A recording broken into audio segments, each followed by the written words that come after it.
Stepmom demanded I pay $800 rent, so I evicted her, her 2 freeloader kids, and took back the $1,200,000 house my grandparents secretly left me. Final update. So, after the entire jewelry theft attempt, Tracy realized she was in trouble. Tracy, on the other hand, felt compelled to make the most spectacular exit imaginable. The day before the final eviction deadline, she attempts one last power play. Calls this a family meeting. LMAO, what family? And walks in wearing her phony Chanel suit with the evident wrong pattern, which she claims is vintage. She has a full speech planned about how she's choosing to leave because she can't take the negativity or whatever. Tracy begins this monologue by explaining how she is taking the high road. When did getting legally evicted become an honorable act? Then she drops what she believes is her trump card.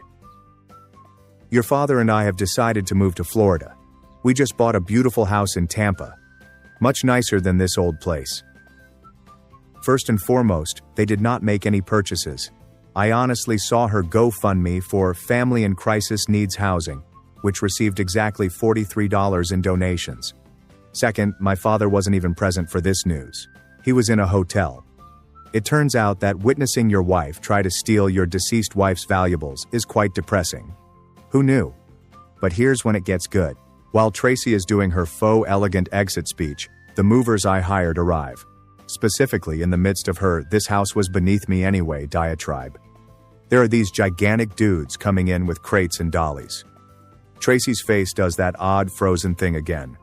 Botox with wrath equals comedic gold. She began shouting about how she wasn't prepared and needed more time to organize her items. The head mover guy shouts out to Mike, "You're a real one," looks at her and says, "Ma'am, we have strict instructions. Everything gets packed and moved to your storage unit today. If you want your stuff, you'll need to take it up with the court." Y'all. She lost it. Full nuclear meltdown. Started snatching random items claiming they were family heirlooms, including my mother's ceramic bowl, which she had wanted to throw away last year. Sierra's upset because her TikTok backdrop has been wrecked. Brandon is having a panic attack because he cannot disconnect his gaming equipment quickly enough. While all of this is going on, I'm sitting on my couch, having coffee at home, and watching them scramble.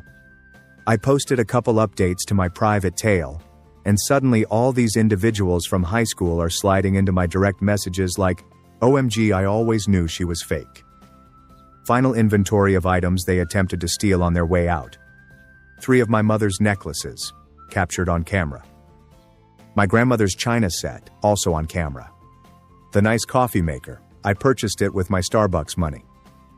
Every single towel in the house, a strange flex, but okay. The garage door opener, really? But you know what? They can keep the towels. I've already purchased new, extremely excellent ones that Tracy would have complained were too expensive while spending $500 on her false designer items. What about the actual eviction? Chef's kiss. They had to complete the walkthrough with the sheriff's deputy, which was a typical process but more fulfilling. Tracy tried to claim that I damaged her belongings during the relocation. The deputy simply pointed at my security cameras and asked if she wanted to file a fake report. She shut up quickly. So where are they now? Tracy and my father are staying in her sister's 2-bedroom apartment in the next town over. Apparently it's not working well, as her sister wrote on Facebook about ungrateful house guests who don't do dishes. Brandon had to sell his gaming equipment to put down a deposit on a room in a shady house share. He's currently working at GameStop, which could be beneficial to him. Sierra moved in with her sorority sisters, but it only lasted a week until they became tired of her sobbing. Now she commutes 2 hours to college from her mother's sister's house. Her most recent TikTok is about being humbled, but she's still being rationed in the comments. As for me, the house is so quiet now. Like, strangely peaceful. There will be no more odors of imitation luxury perfume everywhere. No more passive-aggressive notes about properly loading the dishwasher. No more 3 a.m. screaming from Brandon's gaming sessions. I converted his previous room into my home office, which is already furnished with genuine designer items because I can afford it now that I am not paying for their groceries. Sierra's room is becoming my ideal closet. Tracy's meditation room, where she spent the day watching Real Housewives, is now my yoga studio. Dad calls occasionally. He's living with Tracy for now, but really? He seems exhausted. I believe he has finally realized what everyone else knew 12 years ago. He married a gold digger who isn't even skilled at gold digging.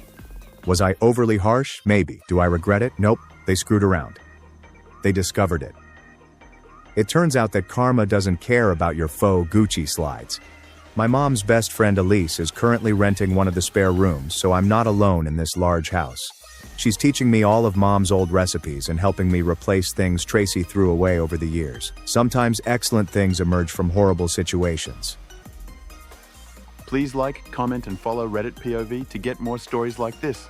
See you in the next video.